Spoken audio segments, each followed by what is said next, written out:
So, good afternoon, everyone. Thank you for coming to this book talk by Romen Bose, moderated by Bhagyashree Garekar, who is, of course, the foreign editor at Straits Times. My name is Junie Lau, and I am the Vice President of the Singapore Press Club. And along here with me, present in this room today, are also some of my fellow Press Club management committee members like Bhakan Singh and Chung Tse Chi as well. And of course, this is a gathering of friends and former colleagues and folks in the industry. I think, please take the opportunity. This is going to be a small group discussion really about Romen's big book that has just been launched actually in December, late last year. So it's just out, and I hope you all have managed to get a copy, your own copy as well. And Romen will be, I think, available next month in Singapore. Yes, definitely. Sign your copies as well, and a word will go out to the Press Club members about this event that's coming up next month. Well, without further ado, I think I'd like to throw open the discussion to Bhagya and Romen, so that Romen can tell us all about, I think you're all here to hear about Final Reckoning and how he came, a Singaporean author and journalist, came about to write a book and in fact get an inside seat into the inner workings of Malaysia and the fall of the Barisan Nasional Government. So Bhagya, now over to you. Okay, sure. So, well, thank you for that, and welcome, Romain. It's great to be able to talk to you. I was just wondering, I mean, we are all very impressed with your solid journalistic career.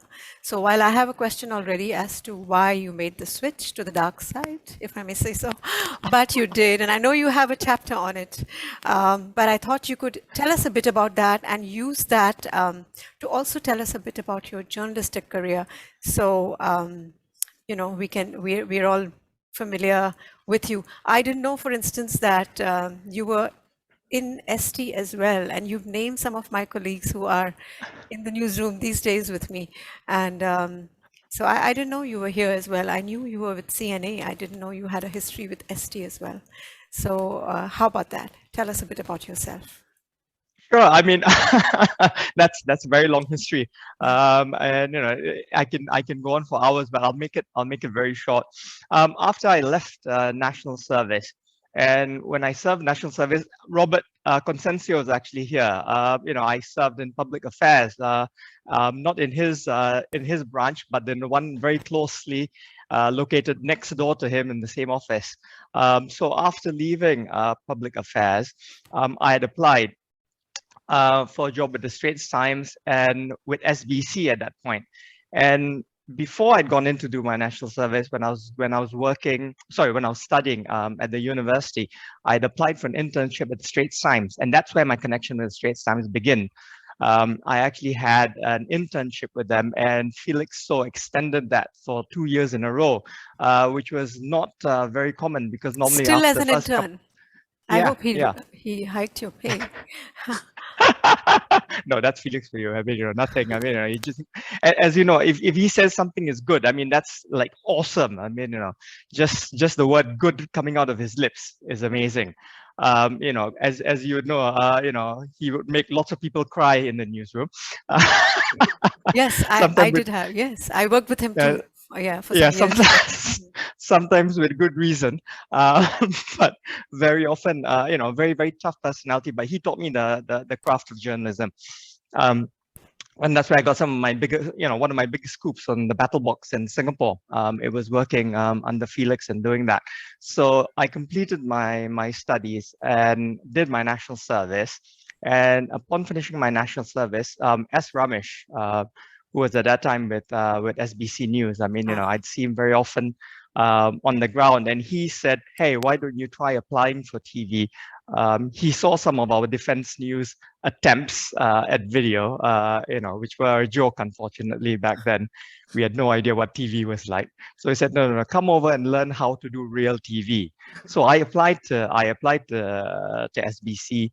I applied to the Straits Times as well. And so I was waiting, I was praying, I was hoping the Straits Times would get my offer in as soon as possible, right? So I waited and waited and waited. and nothing from Straits Times HR. I mean, Oh dear. I called up everyone. I said, look, what's happening? They said, yeah, it's being processed. You have to wait. It's happening. It is. And of course, SBC News comes in right there with a lovely offer. They say, look, we would love you to come in. We're offering you this amount of money. And I mean, after earning national service pay, any money is real money. So they said, look, we've got this cash right here, that you'll be getting immediately. It's up to you to decide. So I said, bloody hell, what am I going to do? So I said, I didn't have a choice. So I took the SBC offer. And I don't regret it at all. It was brilliant learning about TV. And then 4 months after I joined SBC, Straits Times came back with the offer. Oh. So I said, it's a little bit hard at that point, and 4 months in, it was fantastic, right? Because this opened up a huge new horizon for me, working on TV with, TV journalists, understanding how to do, broadcast work. I'd never done that before. So that was really, really interesting work. So I eventually became the Indochina correspondent, and I was based in Bangkok. And in 2003, I left TCS, and I joined the United Nations for a short while as a consultant. In the process, I had also spoken to some friends at the STB, and they were very interested in me coming and joining them. And I thought, hey, why not try something different as well? But of course, at the same time, being someone who's always interested in all kinds of things, I'd also applied for the Chevening Scholarship at the British Council. And the British Council, they offer these scholarships. I didn't think I would ever get it because I'd been more than 10 years out of school. I thought that's it, but why not just try, just try for it. So I tried for it. And of course, the more interesting thing is that my wife is British. So I thought for sure they're not going to give it to me, because obviously conflict of interest, as it were. But so I applied for that, and that process was ongoing. And I also got a job as a regional director for STB based in Mumbai, in India, and I was covering the northwest portion of India for the tourism board. Again, a very, very interesting job, but I was a journalist, not really not really a marketer, not really someone who was very, very good at necessarily promoting tourism. So the Chevening guys came back to me halfway through and said, oh, by the way, we are giving you the scholarship. I said, please postpone it, let me finish my year with STB, and then I'll take it up. So which is what I did. So after a year, I finished off my posting with STB, and then I took up the Chevening scholarship. Again, fantastic, a lovely time in London. And I was thinking, what am I going to do? Once my Chevening scholarship's over, my experiences as a journalist, I've left TCS, I've joined the tourism board. So what do I do now? And I wanted, more regional, international exposure. So I saw an ad for a new news organization that had started, and I sent in an application for it. They called me in for an interview, and I realized that, they'll be actually posting me to Kuala Lumpur. And of course, this news organization was Al Jazeera International. Oh, okay. I was wondering. Right. So they'd set up, they were setting up globally. They'd just begun the English, the channel, as it were. So I was one of the founding teams based in Kuala Lumpur. And, it was definitely an offer I couldn't refuse because they were offering me a London package in Malaysia. Wow. What's not to like? How are they doing, by the way? Are they doing okay? I think so. I mean, I don't. You haven't kept touch. Yeah. No. Unfortunately, that's the problem as journalists. I mean, we move and then we forget about everything. So I worked with them for about 2 years, and I found that it was an interesting job, but it was not really my kind of job, in the sense that the editorial line that they were peddling was not necessarily what I believed in or accepted. I mean, although they said they wanted to come in from a regional perspective, I found very often what they were looking for was a bleeding headline. They were not really interested in what actually happened. I know what you mean. So Yeah, so as long as it was controversial, they were interested. And I, being from the region, was more interested in the region and reporting the nuances, so that people can really understand what actually happened. So I joined AFP at that point, the French news agency, Yep.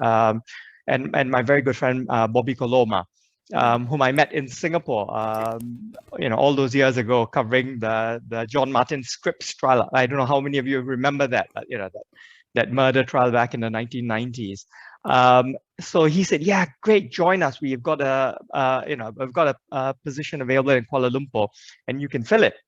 And so, even though I had to take a pay cut, obviously, From Al it was Jazeera, still, yeah, it was still a fantastic job. I mean, because you got a chance to meet everyone in the country, and I didn't have this agenda on the back, thinking that every story I've got to get has to be a story that bleeds. No, it was effectively reporting what happened in the country. And that's how I got to know a lot of people in Malaysia and built up my black book. In addition to that, of course, I worked with all the foreign correspondents there. And, there wasn't a very close network among journalists. And as you know, as many of you here know, I'm a very gregarious kind of guy. So, I'd get all of them together for lunches, dinners, and all kinds of stuff. And we said, hey, we should really set up a Foreign Correspondents Association. And I was, at that point, the Najib Razak government had only just come in. And I thought, hey, why don't we try? Why don't we ask Najib? I knew a couple of his guys. So I said, hey, why don't we ask Najib? Because, he talks about all these interesting concepts about freedom of speech, this and that. So why don't we try and push him to give us a Foreign Correspondents Club? And of course, many people I'd spoken to, former, veteran journalists and what have you, were saying, no, forget about it. It's just not going to happen. Malaysia's never going to allow a Foreign Correspondents Club to happen. But I said, no, let's try. So we set up a committee and we lobbied hard. And eventually it got to Najib and he said, yeah, why not? Why don't we have a Foreign Correspondents Club in Malaysia? And so he gave the approval for it. Which year would that be? That was in 2011, 2012. Okay, so just about 10 years ago. Okay. Yeah, 10 years ago. So it was unbelievable because literally Registrar of Society sent us a letter approving it, and no one could believe that a Foreign Correspondents Club had been allowed, because under Mahathir, the foreign media had been treated as enemies, so there's no way that could be approved. In fact, his former press secretary, I'd approached his former press secretary and he said, no, it's just not going to happen. But he tried, the former press secretary pushed very hard for us. And finally, we got it done. And, what was even better was Najib then turned up to launch the Foreign Correspondents Club. So I sat there, I talked to him, and I saw his commitment, to a free press, to reforming the country. And I thought, yeah, this is a guy that really is good for Malaysia. I mean, he's bringing in the kind of liberalization that we need to see in the country. He's getting the various races together. He's gotten rid of the Internal Security Act. He's done so many things in the country. So I said, this is a man who I can actually work with. He's a brilliant guy. But I left it at that. And in between that, what happened was that I was then headhunted by a political risk firm in the UK, because they wanted someone with huge connections well, not huge, but reasonable connections in Asia. And obviously, you get hold of a journalist if you want someone who knows people, in the region. So they got hold of me, offered me a very, very decent job. So I decided, all right, fine, I'll move. My family and I will all move to the UK. So then we decided, all right, let's do it. And obviously, as the president of the Foreign Correspondents Association, I was given a special privileges. So I had a farewell, goodbye session with the Prime Minister before you leave, a 5-minute session. But before that happened, Barisan 2.0 occurred, which is that huge street demonstration, for free and fair elections. So I covered that. And I saw what happened on the ground, because I was water cannoned, I was tear gassed, I was pushed into a fountain. So I was in the middle of all of that. And I saw that it was not only the opposition that had basically stirred up the police, but the police themselves had gone out of the way to abuse, literally, the protesters and to be extremely violent, beyond what was required. And as far as Najib was concerned, when I'd spoken to his people, it was the opposition that was at fault. And the police had done nothing wrong. The government had done nothing wrong.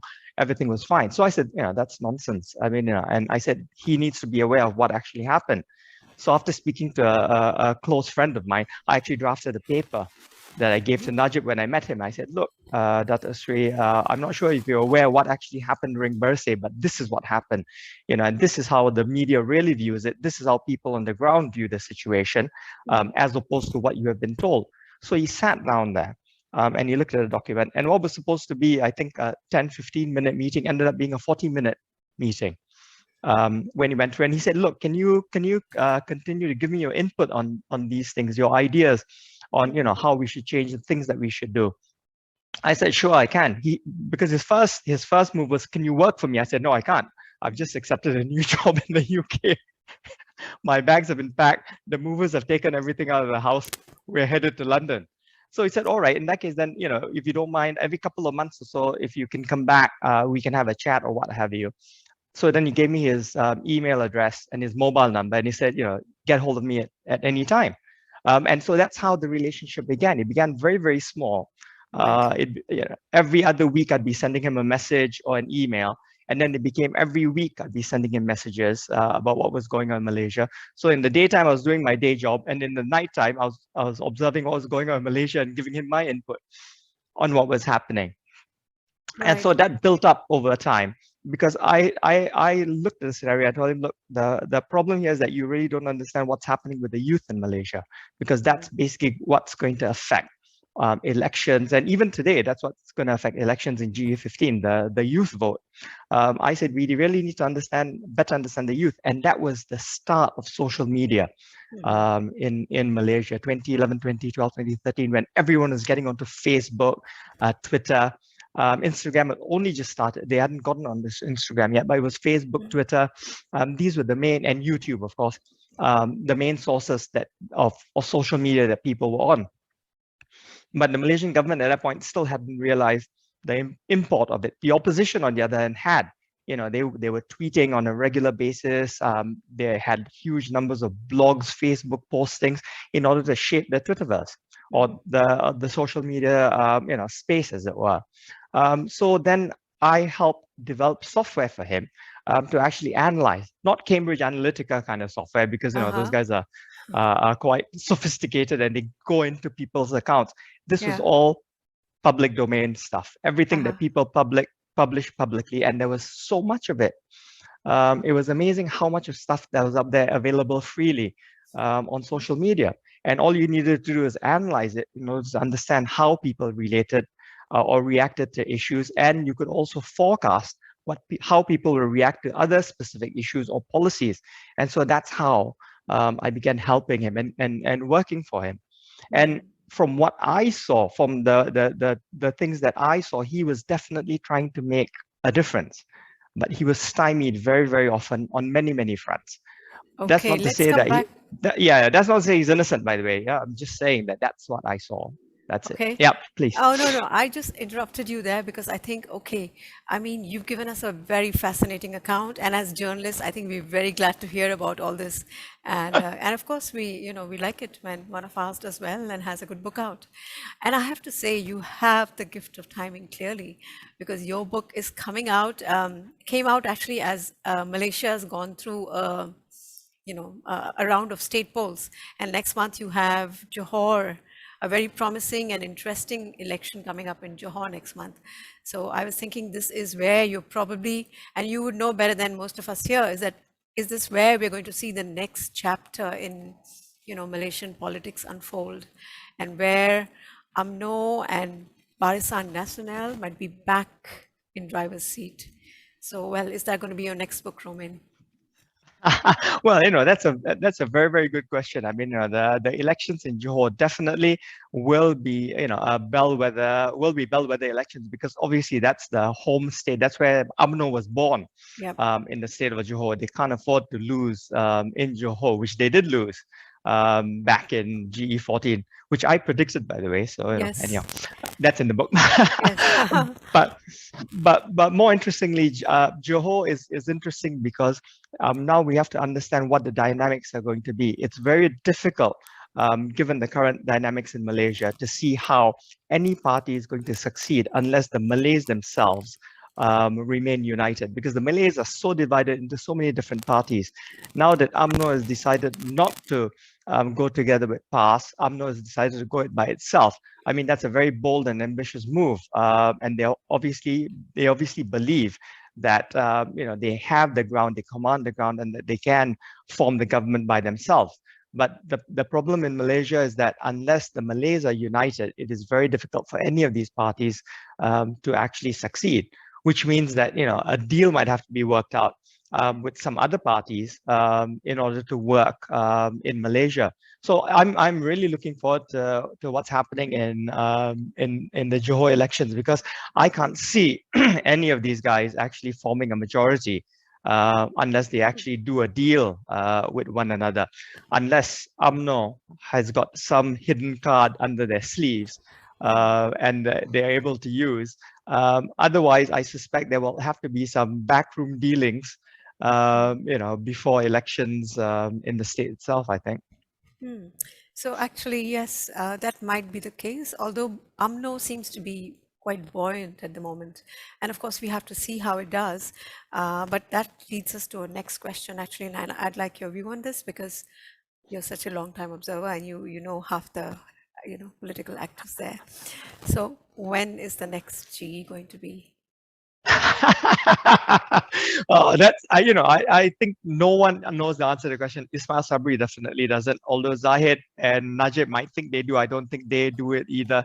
I don't think anyone has a clue, because the fundamental issue is, firstly, they have to get rid of this whole COVID menace. No one is going to be interested in going in for a GE with COVID still hanging about. You've got all the various parties in the country. Is just morally not done, and no matter what they say, it's going to be impossible to push for an election at that point. If UMNO wins in Johor and they win hands down in Johor, yes, there's definitely going to be a huge impetus to have the elections even in July, break the MOU with the opposition parties and go for broke. Yeah, that should be something to watch. And I think everyone on this call, if you're a journalist, plan your leave accordingly, I'd say. Okay, I also want to say that everyone on this Zoom call is welcome to kind of pose a question, and you can do that by just maybe typing into the chat, and yeah, and I see there's already a prompt from Junne about dropping in questions. So please do that, and while we talk, we can happily take on those questions. And I do have certain questions in mind, which I'm just gonna, pose to Romain, and he certainly has so many interesting things to tell us. But meanwhile, feel free to pose your questions there, and then Junne you can probably help us by raising that. At any time. I think we can be nice, free and flowing with this, seeing that we're a small group, and Romain is so game about taking on our questions. Definitely. So that might be a good way to go about it. But okay, coming to the main thing, and which you've already told us about, how you came to be associated or close to the former Prime Minister Najib. Now, you predicted, and you would not have failed to notice that he's riding high again. Despite the fact that he's out on bail, he has a number of graft, abuse of power kind of charges to face still. But his popularity, I think, is not to be doubted. Even if whether when he goes out campaigning or just his presence on Facebook, he just seems popular. So tell us, is he still a person to watch? And given your interactions with him, which have going by what you just said, lasted for more than a decade now, and because he's the subject of your book, tell us a little more about what he's like as a person, especially keeping in mind that he might be someone to watch, over the next few months as Malaysia makes up its mind to hold an election. Sure, I'm very happy to do that, but firstly, I've got to give a caveat. I'm not defending Najib. That's not my job. When I was working for him, maybe that was my job. At the moment, that's not my job. My job is actually to make as much royalty as I can for my book. So that's the Okay. that's the priority. And the book is an insider's view of what happened to the Barisan Nasional Government. It is not Najib's view. It is my view because that's what I saw. And so everything that you read in the book is basically my interpretation and my understanding of what actually transpired in the country and with Najib himself. If you ask me about Najib, he's actually a gentleman. He's actually a very nice guy. If you've spoken to Najib, you will see very gentle, very gentlemanly, actually, in his approach. Very easy to talk to. He grasps things very quickly, and he's very empathetic. And I think that's what makes him very, very popular on the ground itself, because when he walks on the ground and he speaks to people, they can easily relate to him. So he's that kind of a gentleman politician. And I think that's also a con, as opposed to just a pro, because being a gentleman, as a result, he doesn't take necessarily the really ruthless and tough actions that you need to as a politician. When people make, really, really severe mistakes, he doesn't fire them. He gives them a good scolding, a good talking to, and then after that, he expects them to improve and behave. And the worst he'll do is just transfer them to another department. Unlike some other prime ministers we know. So actually, I'm going to seize on something you just said about him being empathetic. But, I mean, considering what happened, especially about one MDB, and I think there's plenty to say, and I think you say it in your book too, about how he appeared to be out of touch with what was going on. I mean, this is a prime minister who lost an election and lost it, in a way that made history, So, I mean, he has a lot to answer for. And the other thing, of course, comes to mind is that if you look at the image, at least, of his wife, Rosma. Now, I don't think people would use that kind of word also about her. I mean, this is a space. I mean, I obviously don't know either of them, and we only go by what we read and the things we read. So that struck me as a bit curious. But then, I don't think it's to be denied that, yeah, he's back. He's back in the reckoning. And actually, that's one question I want to ask you right away. Why do you call it final reckoning? What is final about it, and what's the reckoning part all about? Well, basically, the title is effectively UMNO. Basically, this is what I was talking about, because the reckoning was needed for many, many years. Under Mahathir it was needed, under Badawi it was needed, but it only finally happened under Najib. That the entire system that was on the verge of collapse, actually did. And these guys finally, UMNO, and not just UMNO, but the various cronies and what have you. And when I say UMNO, I don't mean just those who are still within UMNO, those who were thrown out of UMNO, those that formed splinter parties, all of those who are formerly UMNO as well. Yeah. This was the reckoning for the entire lot. Because it needed to happen. They needed to understand the huge amount of corruption within the country, the racism, the systemic inequalities, had to come to an end. And basically that's what happened in GE14. And if you ask me, Najib lost GE14, or UMNO BN lost GE14, not just because of one MDB. They lost it because the Malay vote was so splintered. At that point in time, it was easy to capitalize on it. It wasn't lost because the opposition was very strong. It was lost because BN was so bad and had really upset so many people. So many people were so unhappy with the situation that they voted them out. This would explain why less than 3 years later, UMNO BN can still, be on the way back up. If they were that bad, that horrendous, they wouldn't be on the way back. So I would concur with you there, But back to Najib being empathetic. I mean, I have to ask, are you sure? Yes, I will. At least from my experience with him. He's definitely very, very empathetic. The situation with one MDB and what have you. I'll just give you a very quick example. As I said, I'm not defending him. But I'll just give you a very quick example, right? You can see what's happening at the moment in the New York courts, currently, where Roger Ng and Tim Leissner, the Goldman Sachs guys, are facing charges of corruption, where they've now admitted that they were actually bribing, Malaysian officials. The husband of the governor of Bank Negara was bribed so that $1 billion could be brought into the country itself. That's the allegation. So a lot of these things, and there have been many other allegations made.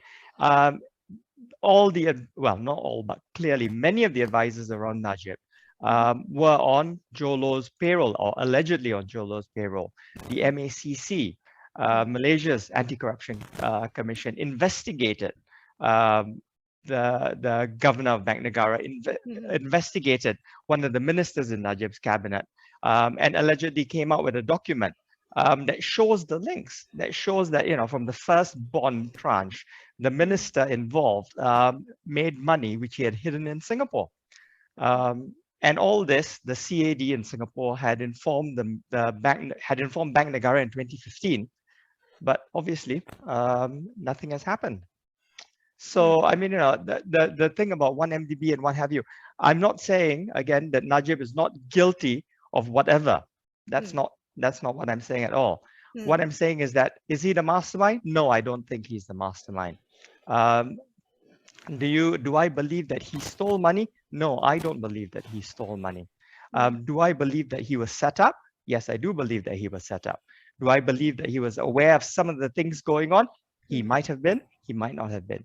But when I interacted with him, when I spoke to him the day the Wall Street Journal came out with the huge allegation of 700 million, being transferred into his account, the reaction that I got from him was not one I would have thought would have been from someone who was guilty, because firstly, he didn't even know, that where the monies were coming from. He didn't even know that the accounts that were listed were his. So he had to go away, call these people, find out, and then come back. And then he told me, but he looked calm when he came back to me and relieved, because he said, oh, there's been a big misunderstanding, because these are all accounts that were held in trust. These are not my personal accounts. These are accounts that were being held in trust. And then, he went on to give the explanation, which is in the book. Well, yes. So I do see what you're saying, and I see, you've described for us how he reacted, and you saw that happen. But the other thing, of course, to this at the same time, okay, so let's assume, or let's say, based on what you're saying, that he didn't know and he was genuinely surprised. But this is not just any old guy. This is the Prime Minister, a responsible man in a responsible position. So I don't know. I don't know. There's going to be a fair amount of people who will dispute that. But I did have this question for you, because because you are, like you say, caveating what you said, and you've probably faced this criticisms too. So let me ask you right up front, what do you say actually when people say you're a Najib sympathizer or even an apologist? So I think I've seen that in some headlines. I'm just Googling. So no, it's not just the headline. That was the former Attorney General of Malaysia who called me that. So it's not bad. I get quite high rankings from them.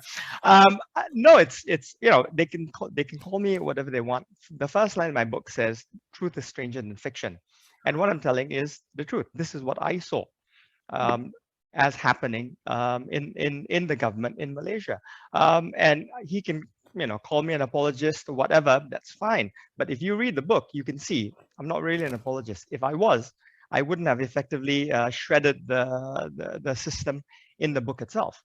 And as you can see, who is responsible for the system, right? Who is right at the top? The leader of that system. That's Najib. So I don't think Najib himself is very pleased with the book. But again. So he read your book? I hope so. I've got no idea. Did you get a reaction? No idea. Did you get a reaction? Well, complete silence. So so who knows what that means? Okay. At this point, we have a question from Robert Concesio. I hope I've got your last name right. His question is, why are so many new parties springing up? So you made allusion to that when you were speaking about lots of parties and the ground being splintered, and So many people competing for Malay votes and so on. So the question is, why are there so many new parties? Maybe the preference to Bangsa, maybe also among the new parties, or Muda. But yes, what is your explanation? I think the reason why there's so many new parties is effectively because it goes back to the point where the Malay ground is just so splintered at this point. They are not united anymore like they were under the previous incarnations of BN. And also, when you talk about Muda, the reason you've got Muda is now because of the new Undi 18 or the 18 voter amendments that they made in Malaysia. In Malaysia, just like in Singapore prior to this, you had to be 21 before you could vote. But under the new rules that Parliament has just passed and gazetted, 18-year-olds can vote in Malaysia. The Election Commission in 2019, I think they said, as a result of this, an automatic voter registration. In Singapore as well, we don't have automatic voter registration. In Singapore, you have to apply to the Elections Department to be put back onto the voter register if you're not on the register itself. In Malaysia now, everyone's automatically registered to vote. So regardless of where you are, you're automatically there.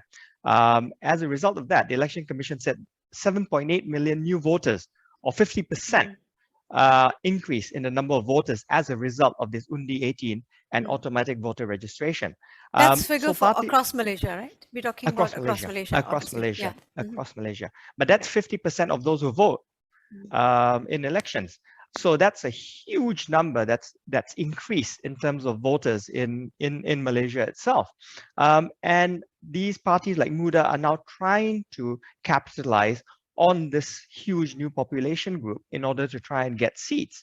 And the reason there's so many parties is because all these parties can't agree with one another. In Pakatan Harapan, right, you had PAS, you had DAP, you had PKR, you had Amanah. You have all of these groups. PAS does not like to work with Amanah, so PAS left Pakatan Harapan. That's why Pakatan Harapan they created Amanah. Then you had Barisan Nasional (PN), where you had PAS, you had Bersatu, and then you had UMNO, right? Bersatu was a splinter from UMNO. Half of UMNO were happy to work with them. Half of UMNO hated or still hates Bersatu. So as a result, the PN coalition will not work for elections anymore. It'll only work for the current government that's in power. And PAS has now said that as part of the Muafakat Nasional (MN), they had worked with UMNO, but now they're not going to work with UMNO anymore. They're going to work with Bersatu. So you can see the confusion that's going on, because even within the current political parties, they're not happy. Thus, they form new ones. And then you've got Bangsa, which is yet another party that's turned up. 5 minutes after it formed, it says it's BN friendly. Then 10 minutes later, it says it's not BN friendly. Who knows what the various agendas are? And the reason, and I think, Robert, that's the reason why there's so many parties, is because there's just such a high level of confusion on what's happening on the ground at the moment, and whether any of these parties actually really reflect the interests of the Malays, the Chinese, the Indians, of the voters in the country itself. So do you have a feel for who has the upper corner at this point, on what might be the public pulse out of all these who are struggling to be heard and find themselves?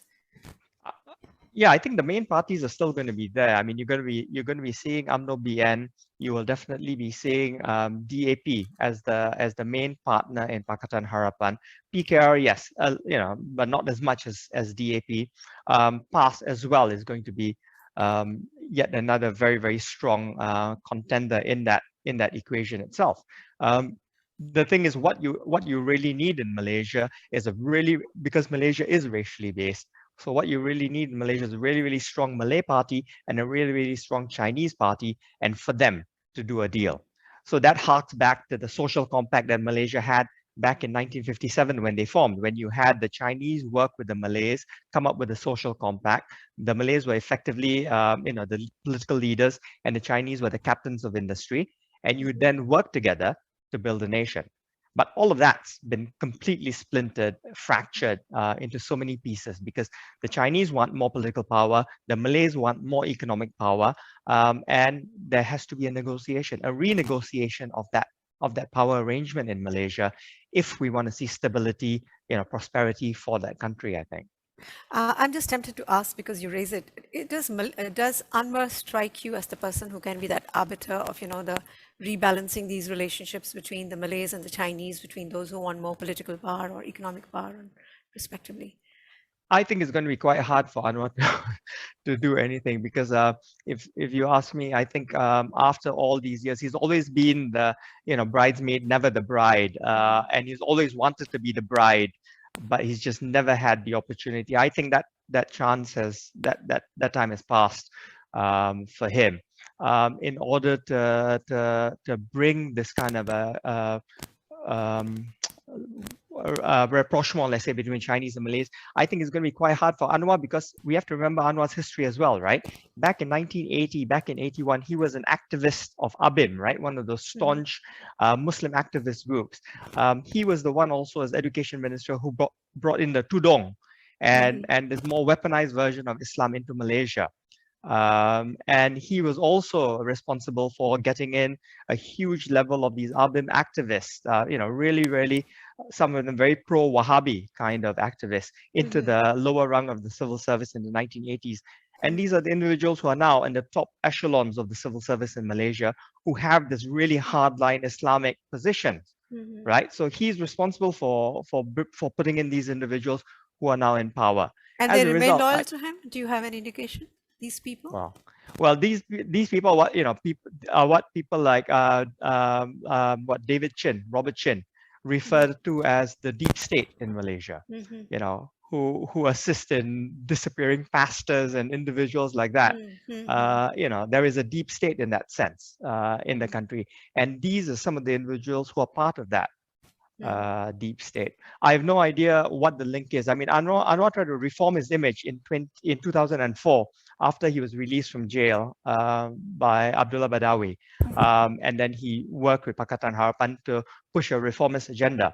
But it's still not very clear what his Islamist agenda is going to be if he gets back into power. So I think there are lots of groups in Malaysia that are still a little concerned, a little worried about what Anwar means to this whole equation. So I don't think he is viewed necessarily as someone who could actually bring the two sides together, although he did bring the DAP and PAS together to form the initial Pakatan Rakyat coalition.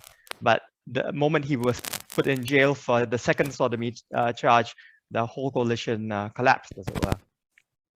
Right. So we have a question from Malminder Ji. And the question is, there seem to be several seats of power emerging within UMNO, some of whom are quite happy to have this dispersed authority remain for a while longer. Given this, are we likely to see UMNO party elections before the GE? And if not, what are the implications of that? I think UMNO elections before the GE is going to be nigh impossible to take place, because I think fundamentally within the party itself, at least within the leadership itself, they want to know who is going to be in charge before elections take place. The last thing these individuals want is elections to take place and then to know who's going to be in charge. UMNO has been like that for a very long time. Basically, elections take place, then whoever ends up being the ministers and what have you are the ones voted into positions of leadership. The ones who don't make it, as ministers and what have you, are not voted into those positions. That's how the party has been, for a very, very long time. And yes, there are many new power centers within UMNO itself. I mean, you've got numerous factions. You've got a faction between Najib supposedly and Zahid, and then you've got another faction with Hisham supposedly with Khairi, and of course you've got neutral factions in there as well. So you've got numerous different factions within UMNO itself, and that's also another big problem, because UMNO only works well when it's united. When UMNO is disunited, they don't function very well. with the president of the party now facing all these corruption charges and what have you. It's very difficult for the party to unite under a single banner. So you've got one element that doesn't want elections now, one element that wants the current government to last as long as possible, another element that wants fresh elections as soon as possible, because that will hopefully change the power dynamics within the country. And so those two factions, keep clashing with one another, despite the fact that UMNO is supposedly in the current government as well. Mm. So these elections, I think, were to be held or are supposed to be held by November, if I'm not mistaken. And if going by what you say, if it's in July, and if the implication, I think, because this is Malminderjeet's question as well. So the implication of the GE coming before the UMNO elections is that the Zahid and his cohort probably will call the shots when it comes to picking candidates for election. So that might be one of the implications. What might be the others? Well, just picking the candidates is not only the issue. Who's going to be president of UMNO, right? Who's going to be president of UMNO? Will Zahid continue to be president of UMNO with this, or rather will UMNO vote Zahid in as president with this over his head before elections? Or after elections, if UMNO wins, will they be happy to put him back as president within the party? I mean, all of these have to be considered as well in the mix of things. Who's going to form who's going to be the head of the party? Is Ismail Sabri going to be elected as the new president of UMNO if it's held before the elections? And is that tenable, given that going into GE15, it's unlikely that UMNO is going to work with Barisan Nasional, to face voters in GE15. So that's these are all questions that have to be asked. I don't think we've got answers for many of these questions, unfortunately. Right. So we're approaching the last, say, 20 minutes or 15 minutes that we have for this session. So I just want to depart from politics a bit and talk to you about something I'm personally very interested in. So I was on duty when the day when MH370 disappeared without a trace. And like I think almost everyone here and everybody, we just followed every twist and turn in that story. It went on for weeks and months, and it just got more and more curious as time went on. And now, of course, we're about just a couple of weeks away from its 8th anniversary, I think, since it disappeared. So on March 8, I think would mark 8 years since it went missing. Now, can you share for us? So one of the selling points of your book, and it's mentioned right up on the book jacket, is that you were privy to some interesting findings, or regarding how the government then dealt with it and what new things emerged, or how you saw them happen. If you can share that bit, it'd be really interesting. Sure. I mean, the one word that I could use to describe the whole sordid MH370 affair, and to describe Malaysian government would be, a sense of complete loss and incompetence of being able to handle the situation. The fundamental thing was they were never prepared to deal with something such a major crisis. They never had such a major crisis, nor did they understand how to deal with it and what to do in something like that. And I'll explain to you, why I say that.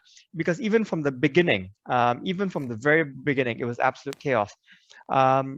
We heard about the plane going missing at about 9 or 10 or 11 o'clock in the morning. And I called up Najib and asked him what was happening with this scenario. He says, "Oh, we're all heading down to the airport, get down to the airport.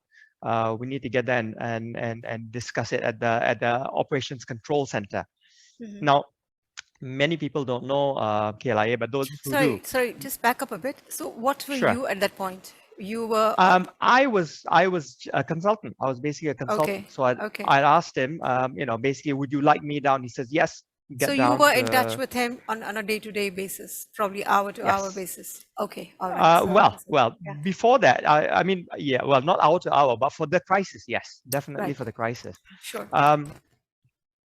So at KLIA, as you drive up towards the main terminal to depart, there are two small buildings located next to the main terminal. One is the Malaysian Airlines headquarter building, which contains their operational center, and another one is the Civil Aviation Authority of Malaysia's control center. Just next to each other, they look almost identical. So I speed up in my car. I rush down. I see all these policemen outside the building. So I head towards the building. I see all the other press officers, the media, the Prime Minister's office officials. Everyone's there. Within, I think, about 5-10 minutes, Najib's motorcade comes in. Sirens blaring. And it's a side road, so it's not that you can get through it on the main road. You've got to get through it on a side road, and it's a loop. It's a huge loop. If you've been to KLIA, it's a huge loop to get back to the terminal again.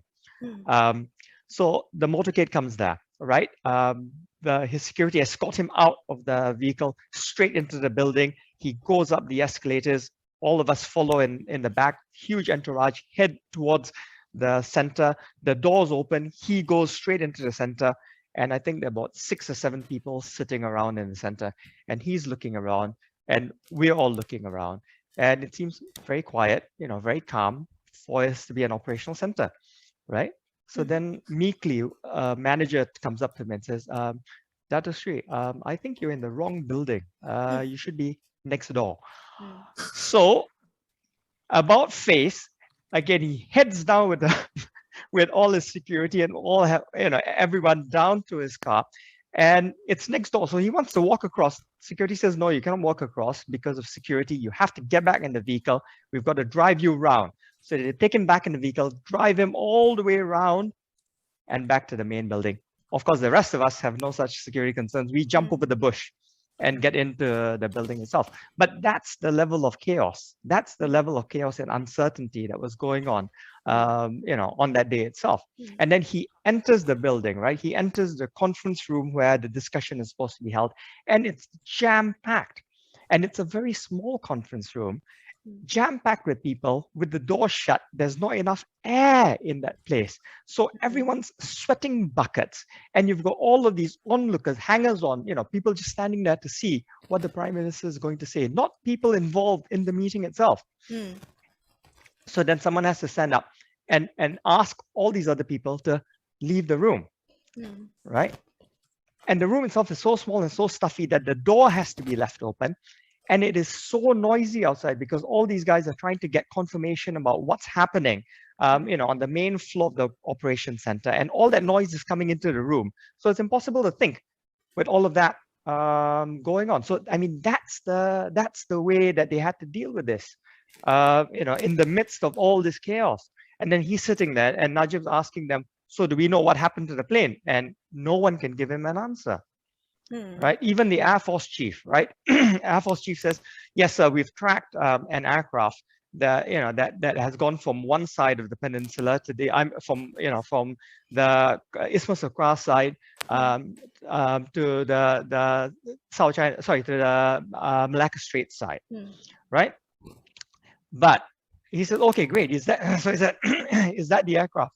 And the Air Force chief says, "No, we can't confirm. We know we know there was not a threat, but we can't confirm what aircraft cut across." And then he says, "Okay, so do we have, if our radar doesn't have all these details, do we have radar from Thailand, Indonesia, Singapore, telling us what happened?" They said, "No, we haven't been able to get data from them as yet. We're not sure what's going on."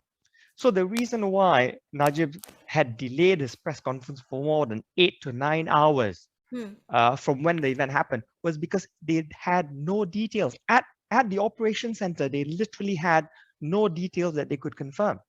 And the last thing Najib wanted to do was come out to the public and tell them something that he couldn't confirm, because everything was speculation at that point. There was literally no confirmation as to what actually happened to the aircraft itself. So that is the thing. And of course, the longer you keep journalists waiting, and the journalists were waiting at the Sama-Sama Hotel from, I think, about 9 or 10 a.m. in the morning until 10 or 11 p.m. that night when the press conference happened, right? You cannot keep journalists waiting that long because, idle hands, right? You tend to start speculating, creating stories, and you'd go with any rumor, right? And the government wasn't quashing any rumors. They weren't saying anything. And that's what happened. And that's where the conspiracy started. That's where the conspiracy theories, the questions as to why is the Malaysian government not saying anything? It's because they're trying to hide things. They're trying to cover things up. That's why they're being quiet. That's why they haven't come out and told us anything. But the reality was, at the top echelons where they were seated and having discussions, they had no clue what was going on. That's the reality. And that's why I say truth is stranger than fiction, because that is actually what happened. Well, I can't help thinking that, if that was the crisis management mindset, I don't know if they learned much when it came to handling one MTB. But anyhow, we probably have to let that slide for now. I have a very interesting question from Robert, and he's actually asking if you think, if you don't mind him asking, it's a bit more personal question. So you are a Singaporean, and you are in this inner circle of Malaysian leaders. What was that like? Was that awkward? Was that even an advantage in some way? How did you, I mean, why did they even trust you? Why did Najib trust you? Why did anyone trust you? Well, you see, that's the thing. I mean, don't worry. They've called me a spy. They've called me a traitor. I've been called all kinds of things. But at the end of the day, Najib was lacking people who were willing to help him and give him different perspectives as to what was going on. So my relationship with Najib was very, very a frank relationship. He wanted to understand how the media and how people thought about him. And what was going on, because he felt that he was not being given the truth. He was not being told all that was happening. And I was happy to do that. And as I say in the book, initially, lots of people were unhappy that I was having such a close relationship, and they were not willing to trust me. And the reason they were not willing to trust me is not because they were suspicious of me in the sense that, who is this guy from Singapore who's doing this? No, they were unhappy because I was not on the take. So I didn't appear to have an agenda for making money out of Najib. I was not trying to buy or get any contracts from Najib. I was not trying to make money from anyone. And so that's why they were suspicious. They thought, God, how can we trust this guy? If he's not attempting to siphon any funds, how do we know that he's on our side? But eventually they realized that my interest was really the interest of the nation, of doing my job, right? And helping the Prime Minister. And that's when so many of them started trusting me and relying on my advice, because they knew I was not going to be biased by money. I didn't have a hidden agenda. I was just telling them, what the situation was. Take it or leave it. If you accept what I say, great. If you don't, that's fine by me, because at the end of the day, I get paid. So you were being the typical efficient Singaporean and not shying away from hard truths kind of thing. Okay. Does that answer your question well, Robert? And if you have any follow-ups, please unmute yourself. I don't know if you can. I suppose you can. And yeah, if you have any follow-up, please. Yeah, it's a good. Hi, Robert. Thank Roman for actually answering that question, because a lot of people wonder, why would they take? I mean, we look at Singaporean. I can't imagine Seng Lung bringing in a Malaysian into his place. You see, I mean, we maybe come from a different cultural perspective. I do work with Malaysian politicians too, and I find they are very different. You think of their press secretaries, even to Badawi, Mahathir, you can meet them even by the side of the road and they will talk, It is very, very different. That is my personal experience with the crowd out there, you see. So I can understand. And interesting when they say they were suspicious of you, mainly because were you gaining something financially, not for any other reason. Yeah. Thank you. So were you sorry you took on this thankless job where people were mistrustful of you? Well, at the end of it, after looking at all of it, I'm actually quite pleased that I did what I did, because at the end of the day, I would never have gotten a chance to have such an experience. I mean, how often do you get a chance to, rub shoulders with a Prime Minister and have him on speed redial, right?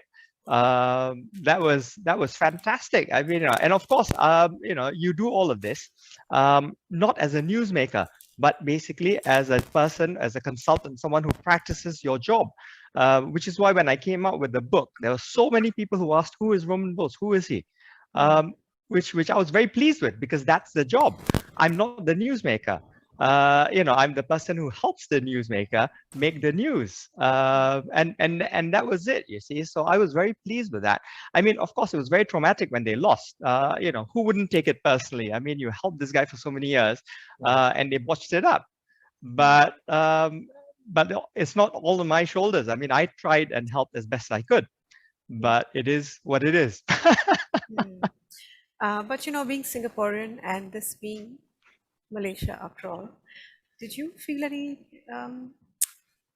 at times did you feel divided, that were you doing the right thing in the right place? And what's your special corner, what's your thing for Malaysia? If you can explain to us, why are you so into Malaysia? We see that's the thing. I mean, that's a question that a lot of people ask me. So they ask me, and I tell them, I'm not Singaporean, I'm not Malaysian, I'm Malayan, because I subscribe to our founding leader Lee Kuan Yew and his perspective on this, and I believed on his ideas about merger and his dream of having Malaysia and Singapore together, even until his last days. He believed in the fact that we were one country. So I subscribe to that.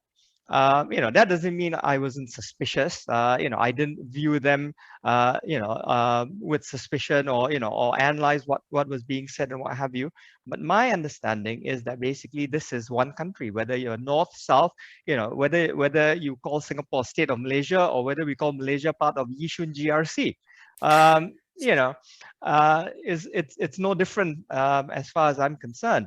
And we share the same food, the same language, the same people, the same culture, and on many issues, the same mindset as well. So, so for me, it was just literally just an extension. And if I could give them a different perspective on how things were happening, if I could give them a different look about what was going on, I thought, yeah, I should do that. I should try and make changes internally. In this thing, improve relations, if I could, in some minuscule way. Yeah. That's an interesting take, and no way for me to tell how many people here would agree with you, but I think Robert seems to agree. And June, if you have anything you want to add, any question of your own, can I turn it over to you? And Thank you so much. After which I'll just come in and say one more round of thank you to Romen. Yes. Nothing really to add, but to thank Romen for doing this session, and of course I've dropped in a link to get. If anybody here would like to get a signed copy of his book, please just click on that link. Let us know if you can't get a hold of a copy, because there are very limited copies of which have been signed by Romen, and then we'll make sure that we will get you that signed copy. Romen, of course, has been a former colleague of mine. I've known him for nearly 30 years now, since the mid-90s. In fact, a lot of people in this room as well are lots of former colleagues worked very closely with for 20, 30 years. So Robert included. Thanks for the question. And of course, a big thanks to Bhagya as well for moderating this. She is, of course, the foreign editor of the Straits Times, and she is also a Singapore Press Club member. And of course, I'm putting in a little plug there for many of the Press Club members who have come for this event today. And of course, if you're not a member yet, feel free to join. We have a great promotion right now: pay for 2 and get 3 years free, because it is our 50. Actually, this year would be our 51st anniversary. So this is a promotion that we are running for the whole year to mark the 50th anniversary of the club. And if not for COVID, we would of course be celebrating together, and as we typically do, and we love getting together in the Press Club for our social events. But really, thank you so much. And Bhagya, I know you have also a final word to wrap up before we end. Oh, I just want to say thanks to Romen. We had a very interesting hour with you, and we got to know more. I wish we could have heard more about all the special things in your book, but maybe that's to give people a reason to buy your copy. You said you are coming here to sign. Yes. Where are you? Yeah, I'll be coming. I'll be down in Singapore in March, and on the 11th of March, I think we're doing a book launch, and I think Press Club, will try and organize some kind of a trip, if I'm not mistaken, Junie, to Haw Villa and the book launch as well, I think. So, yes, but I'll let Junie give you the details. Yeah. Okay. So, well, thank you. And thank you, June, for giving me this opportunity as well to moderate and come to know Romain and many of our, other press club members here. And I look forward to more such sessions. I've enjoyed myself thoroughly. I hope some of you have at least. Cheers. Thanks everybody for coming.